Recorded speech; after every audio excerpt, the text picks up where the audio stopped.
Yes, ladies and gentlemen, it's an honor for me to be here today speaking a few words. I'm told that normally defense personnel are not here. Maybe I'm the first one. I was requested to be in uniform, and since it's a Manekshaw Center, I'm very happy to be here. In fact, the timing was little early, around 12:31, and we got slightly delayed. And I have a flight to take in the afternoon, so I was just wondering whether I'll be able to make it or not. But let me tell you, I'm so happy that I got an opportunity to be here for more than an hour listening. And it is actually the same thing we are doing. While it's a global thing for Rotary, it's for the armed forces that I'm doing. We're looking after about 37 lakhs ex-servicemen and carrying out similar kind of activities for them. I would like to just tell you a little bit about Manekshaw Center since you all are here. It's a military establishment here.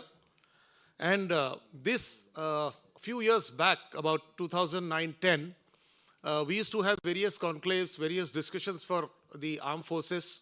As you all know, Indian Army is one of the largest and one of the most powerful countries, the army in the world. We are the second largest in the world today. So the Indian Armed Forces are about 14 lakhs. 12 lakhs is Indian Army. About 1.5 lakhs is our Air Force. And about 75 to 80,000 is our Navy. So with this kind of might, we have conclaves and discussions. Certain are confidential in nature. Certain are security related also, because we cannot have so many senior officers under one roof because of security reasons. And we used to have a lot of difficulties in organizing functions in Delhi, discussions in Delhi. And therefore, the idea came about, why not have a own location, own central thing. And that is how this Manekshaw Center came up in 2010. Well, it was a very good initiative. Everything went off well. But very soon we realized that to nurture a white elephant, it's very difficult. There are a lot of finances involved. There are a lot of things which needs to maintain this organization here, like the Manekshaw Center. And then we started outsourcing. And that is how the functions here are conducted. And now we have Mandapam and other things have also come up. So this is one of the setups. So this is the background of it. And why Manekshaw Center? Now, Manekshaw Center, name Manekshaw. General Manekshaw is from the same battalion where I belong to. I am from Gurkha regiments. I am from the 3-5 Gurkha Rifles Frontier Force. In case of war, we are the first one to be launched in any part of the country. Field Marshal Manekshaw is from the Gurkha regiment, and he was elevated to the rank of Field Marshal in 1973 as recognition to his achievement of winning 1971 war where Bangladesh was liberated. And in his remembrance, this Manekshaw Hall is here. Why I am telling you all this is that today, India is one of the fastest growing economy we all know. Because today we are performing, we are reforming, and another important thing that we are doing is we are informing. So what I did was part of that informing right now. Ladies and gentlemen, I am the third generation officer in the Indian Army. My grandfather fought Second World War with the Britishers. And during the war in Burma campaign, he was shot in the head, declared dead. He was awarded the Military Cross. And then after 21 days, he came back alive. He recovered, he fought again, and he was again awarded the Military Cross twice, which is now, in Indian parlance, it's Mahavir Chakra twice. It was by Field Marshal Okenle and Field Marshal Slim. Despite all these difficulties, he motivated my father to join the Indian Army. My father joined. He fought 1962 war. He fought 1971 war. In the insurgency, my father lost his right-hand finger, where he was about to be withdrawn from the army. He remained in the same rank. He served with all situations, and he motivated me to join the army again. I cleared the UPSC exam and joined the Indian Army at the age of 18. And today, after 33 years of service and 4 years of training in the National Defense Academy and Indian Military Academy, I stand before you. My son is in class 12th. He's the next one who will be joining the lineage. Now you must be wondering, despite all these situations, getting shot in the head, losing limbs, And in my own service career, while my grandfather and father fought the war from the front, I fought the war from all directions. Because when we got commissioned in 1992, the insurgency broke out in the northern area of our country, which you all know. And in counter-insurgency operations, you do not know where is your enemy. The enemy is within. You all know what terrorists are. You do not know where they are. So we fought a different kind of insurgency, a different kind of warfare. And then today, I still want my son to join the armed forces despite all the challenges. Why? What inspires our generations to join the armed forces time and again? Gentlemen, it's the Naam, Namak and Nishan. Our Naam is Bharat. Our Namak is the soil. And our Nishan is our national flag. For these three things, we can go to any extent. We do not have any father, any mother, anybody. Our mother is our country. So these are the things in which we follow. And the assurance by the country that the soldier, while serving, after retirement, and even after death, is taken care of. This is the reason that we are fearless. We don't have to fear. If we are alive, we have medals in our chest. If we are dead, our name is in the National War Memorial, which is behind India Gate, written in golden words. Every day, thousands of people remember us. What bigger honor than this, to be wrapped in a national flag and depart from this world? There is no fear, absolutely. So with this kind of spirit, we joined Indian Army, and I just wanted to tell you what it means to us. Now, the situation and the times are changing. There are about 14 lakhs Indian Armed Forces, regular forces. In them, having fought different wars, the last war that we fought, which when I was just about 26, 27 years old, we fought the Kargil War. In a gap of just about a week's time, I lost 12 of my batchmates. Ladies and gentlemen, when we fought that war, we were 27, 28 years old. As Indians, we generally get married by that time. We have small children. Out of that 12, there were 4 coursemates of mine whose wives were carrying a 7-month child. It's very emotional. It's very challenging. Just think about what it would happen. The warfare technique totally changed. We realized that the war is going to be very intense. It's going to be for a very short time. And we need people who can take very high risks.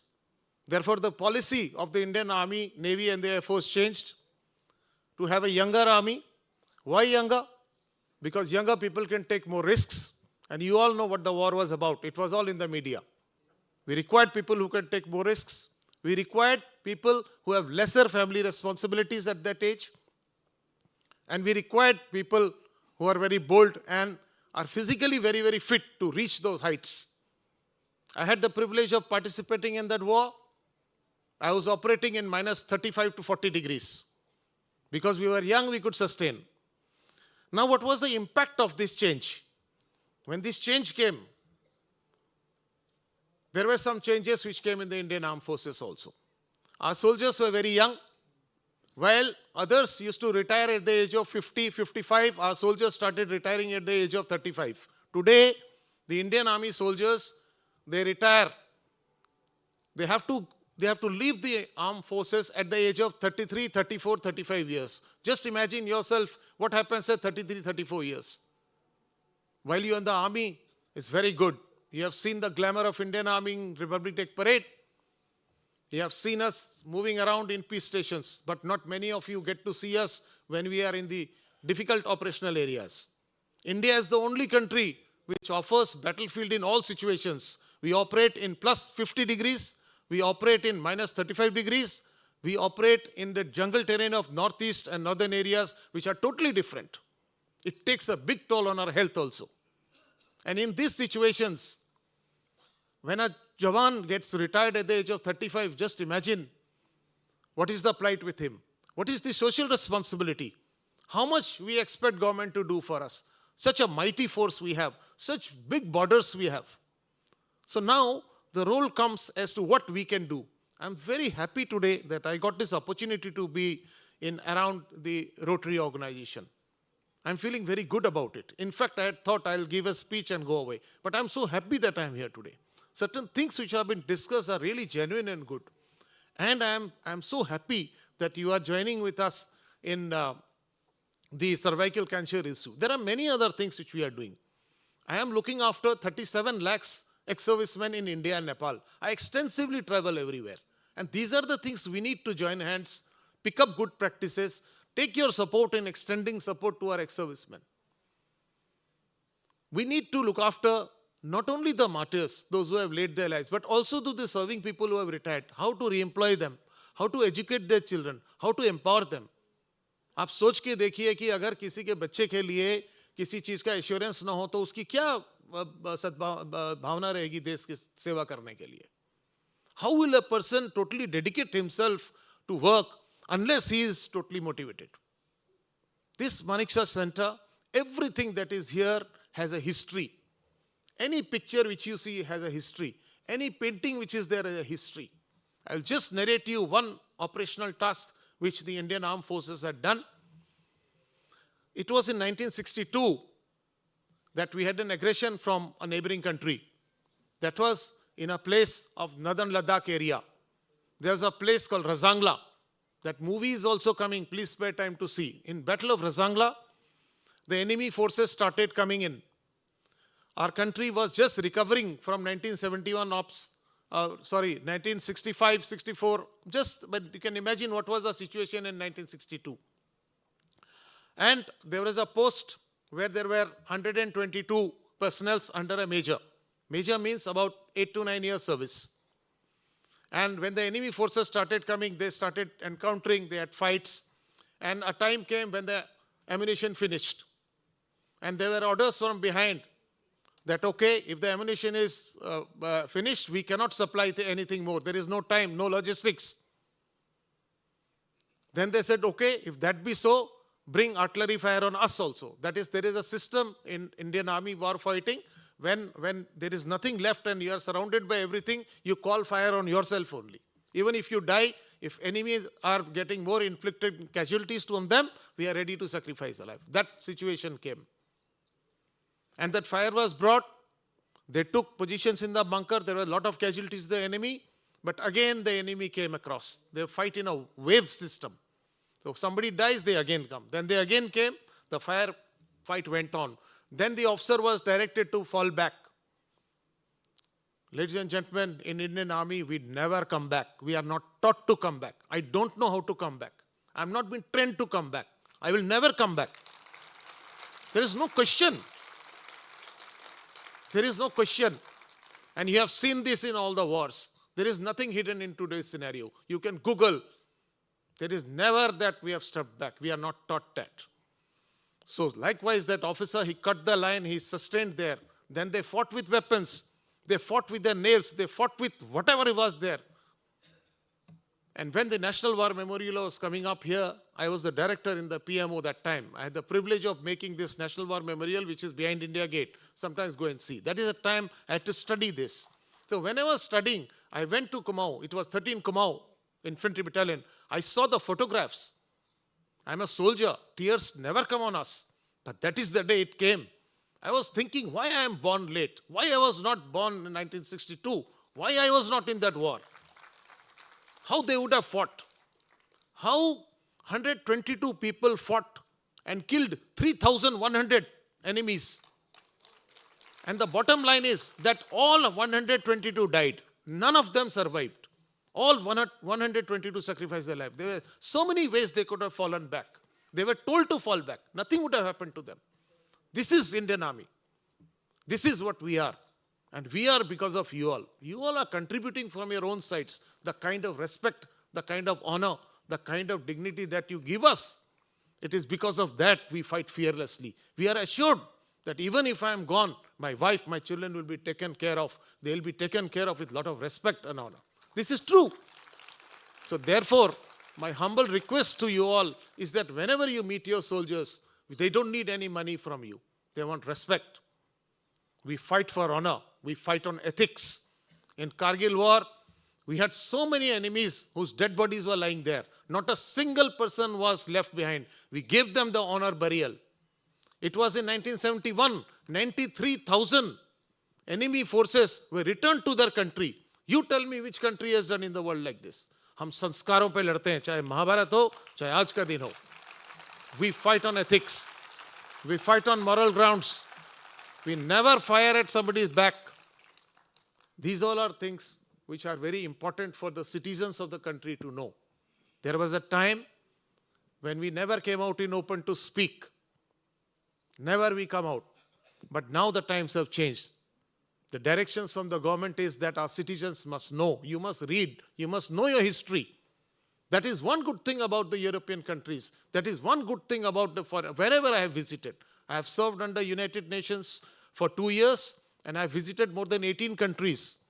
And I saw the kind of respect, the kind of position, the kind of, a kind of respect that they give to their service personals.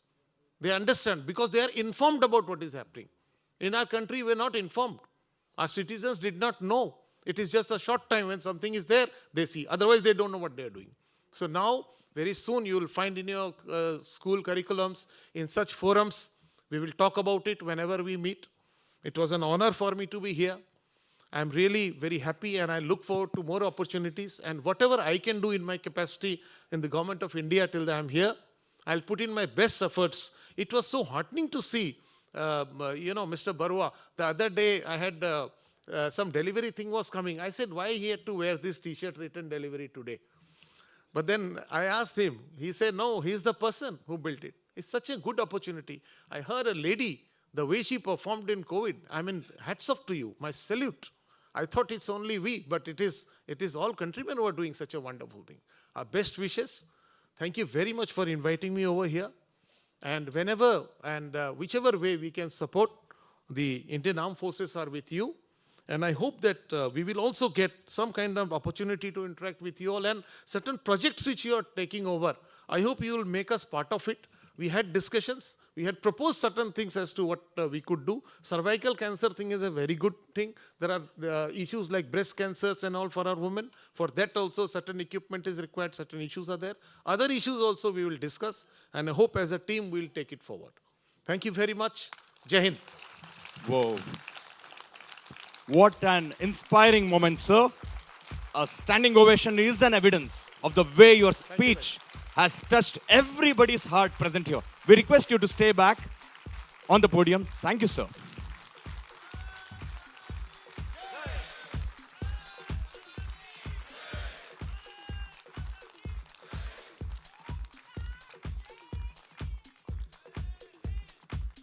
It was indeed a goosebumps moment. Naam, Namak, Nishan. 3 generations. 3 generations, my dear friends, and preparing the 4th generation for the armed forces. That is the commitment in the family of Brigadier Basera. Sir, we are truly, truly inspired. At the same time, we are honored to have you to present your keynote. Yes, the stories ought to be told about the valor, about the sacrifices of our defense personals. It really moved us, sir. It really moved us. Ladies and gentlemen, yet again, let us give one of the finest resounding round of applauses to Brigadier Basera.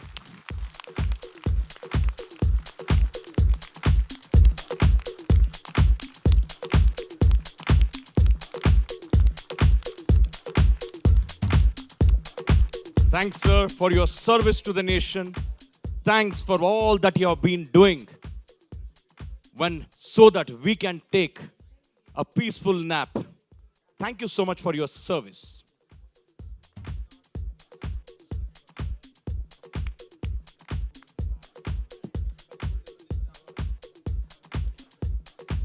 We come to the concluding part.